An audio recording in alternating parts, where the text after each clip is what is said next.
Welcome to London Live News. We are half a mile from the scene of Saturday night's atrocious terror attacks. We're in the shadow of City Hall, where tonight at 6 o'clock a vigil will be held to remember the 7 who died and 48 who were injured in that terror attack.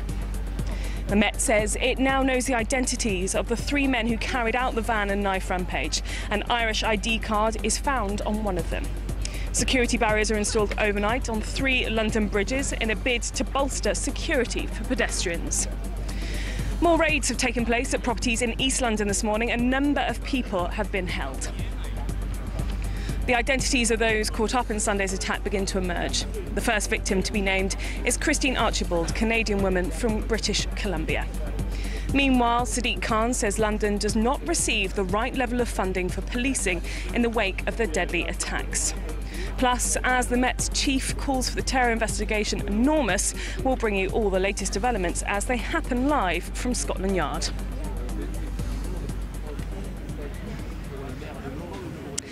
Well, welcome to London Live. We are here at the vigil for those affected by Saturday night's terror attacks. We are just below City Hall on the banks of the Thames. Now, setting up is carrying on around us as police check the area is secure. Stages are put up to welcome the likes of Mayor Sadiq Khan and other senior members of London Fire Brigade, London Ambulance Service and, of course, the Metropolitan Police. Come 6 o'clock, they will make their way out of City Hall to lay a wreath in remembrance at the flag masts, which are actually flying at half-mast this evening.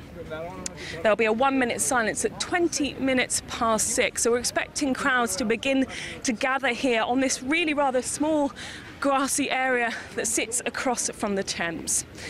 In other news, British Red Cross have set up a second emergency appeal for those affected by the terror attack. The UK Solidarity Fund has already raised some £90,000. That will also go towards supporting those affected by the London terror attacks, but also the Manchester terror attacks, and they say any that could happen in the future also. Now, London returned to work as normal as it possibly could be for a Monday following Saturday's deadly terror attacks. We saw London Bridge reopen, the station reopen also, but there is still an increased presence of police around, and also that cordon remains in place. Although smaller than it was at the weekend, there is a cordon in place just as you come off London Bridge near the Barrow Boys pub. Now, also, barriers have appeared overnight on bridges. Westminster, Waterloo and Lambeth Bridge have barriers protecting and separating the road from the pedestrian way. Now, there has been some complaints that it's possibly dangerous for cyclists, but people saying that it will protect pedestrians from any kind of copycat attacks, but also questions being raised as to why perhaps this wasn't done sooner in the wake of the Westminster terror attacks. Now, in order for those bridges to open, some of the vehicles that were abandoned over the weekend, including a number of taxis, were removed from where they've been since Saturday night, assumably abandoned by the people driving them as they were shown to safety. They were taken off on the back of low loaders. Now, police have, of course, stepped up their investigation. It was described earlier by Cressida as enormous. It's included raids in Newham and Barking. There's been several arrests. No confirmation of numbers, though, but we do know that 11 were arrested yesterday, and those will be joined by the new raids that happened today. Now, Sadiq Khan was joined by Cressida, the Commissioner for the Metropolitan Police, at the cordon that's still in place by London Bridge a little earlier on. They were talking about the policing operation and London, and Sadiq Khan called for calm, but also said that he found these attacks disgusting. The acts of these 3 men on Saturday night was cowardly, was evil. And I'm angry and furious that these 3 men are seeking to justify their actions by using the faith that I belong to justify their actions. The ideology they follow is perverse, it is poisonous, and it has no place in Islam. And I condemn this terrorist act, but also the poisonous ideology these men and others follow. Well, Mayor Sadiq Khan saying not in the name of his faith does he recognise the atrocious acts that happened on Saturday. Now, earlier in the speech, he was joined by Cressida as the investigation is enormous. Well, we can now throw to Alison Earle, who's live outside Scotland Yard. She can give us the very latest on the investigation. Thanks, Alex. Well, police continue to piece together information about the extremists involved in Saturday night's attack. They do know the identities of the three killers, but have decided not to reveal them until it's clear whether or not they were acting alone or had help. And they've also asked the media not to name them publicly. There is some clues that we do have at the moment. An Irish link is being looked into after it emerged that an identification card issued in the Republic of Ireland was discovered on one of the three attackers. Now, the Met has confirmed that a huge amount of evidence and also forensics was gathered from the van that was used on Saturday, but also from raids. And more of those were carried out earlier on this morning at 4:15. People living in Dagenham reported being woken to the sounds of loud bangs and also gunfire and explosions. Now, police said they entered a property in Barking and also another in Newham. Crucially, though, no new arrests have been made. These people, a number of them, have been detained and are being spoken to. This means that 11 people remain in custody in connection with what happened on Saturday. And that follows raids in Barking yesterday. 7 women and 4 men are being held under the Terrorism Act. They aged between 19 and 60. Now, there was a 12th person, but he was released, a 55-year-old man, later without charge. Now, earlier, Commander Matt Christie, who is Britain's most senior Muslim police officer and leads community engagement, he gave a statement on behalf of Muslim groups and explained how they hope to tackle this threat going forward. The Muslim community appeals to all sections within their own communities to root out the scourge of terrorism, which hides amongst their own people and masquerades as Islam. The Muslim community is alarmed and concerned that this attack by 3 people, which would have required planning and yet was not reported. It is the Islamic duty of every Muslim to be loyal to the country in which they live, and we are now asking questions to understand how extremism and hatred has taken hold within some elements of our own communities.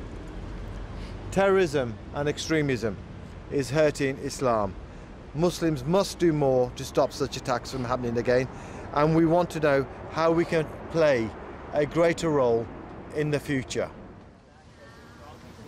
Commander Matt Christie there, and he went on to say that any information given by the public to the anti-terror hotline will be acted on.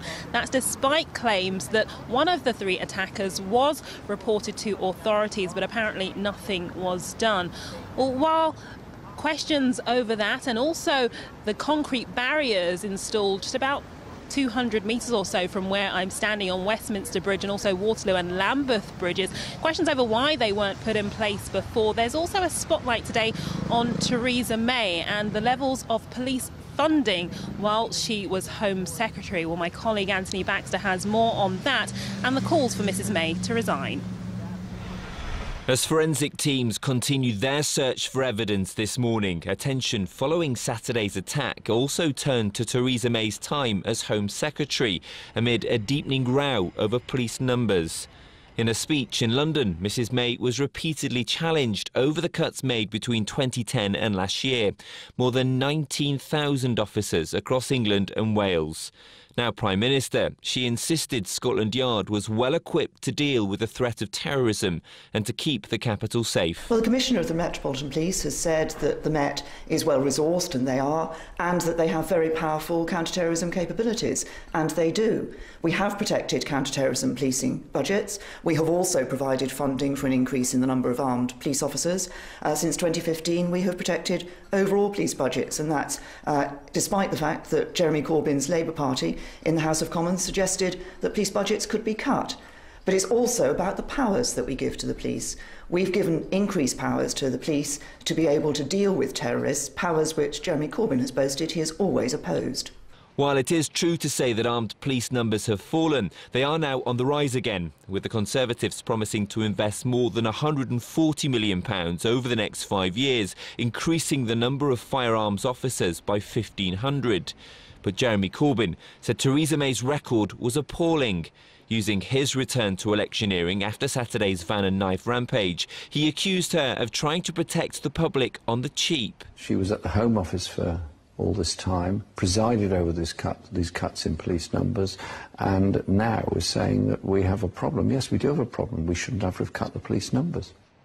Mr Corbyn's concerns were echoed by Labour's Sadiq Khan. It's a fact that the more resources the police and experts have, the better job they can do. I'm on record over the last year expressing my concern about the police having the resources they need to keep us safe. I'm really pleased that the police do a fantastic job with the resources they have, but it's just a fact that over the last 7 years, we as a city have lost £600 million from our budget. We have had to close police stations, sell police buildings, we've lost thousands of police staff. Over the next 4 years, there are plans to cut a further £400 million from our city's policing budget. The Met Commissioner Cressida Dick said that her officers and the intelligence agencies had foiled 18 plots since 2013, 5 in the last 9 weeks alone. But then in light of the changing nature of terrorism, it was time for strategies and the use of resources to be reviewed. Anthony Baxter reporting there. Right, let's head back to Alex Beard, who's over at Pottersfield for tonight's vigil. Thank you very much, Alison. Well, crowds definitely gathering now as the vigil begins at 6 o'clock to remember all of those who were killed and injured on Saturday's attack.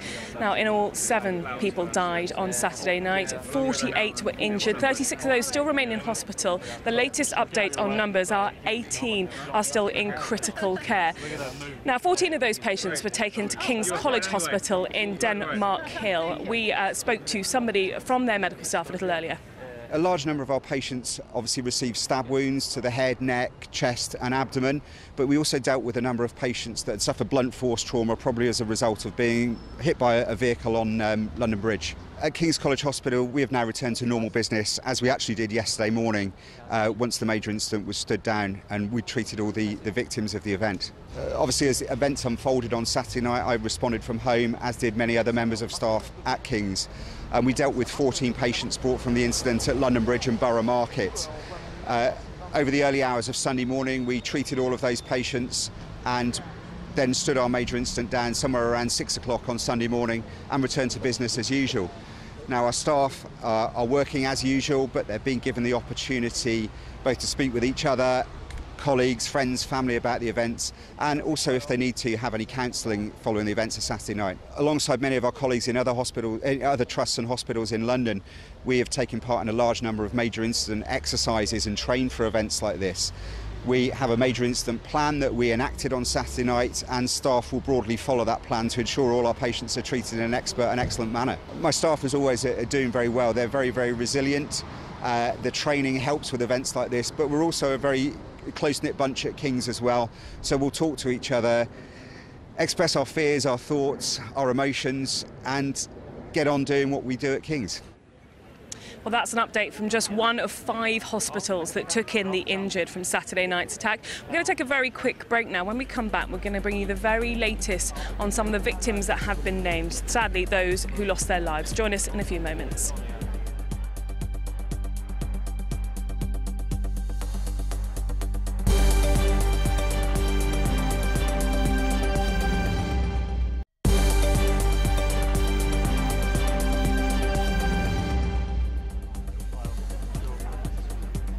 Welcome to London Live. We are live here in the grounds of City Hall as the vigil gets underway to remember those who were affected by Saturday night's terror attack. You can see the crowds really have gathered now. The entire area is completely full. There is an array of banners being hung. You should be able to see love for all, hatred for none, amongst many.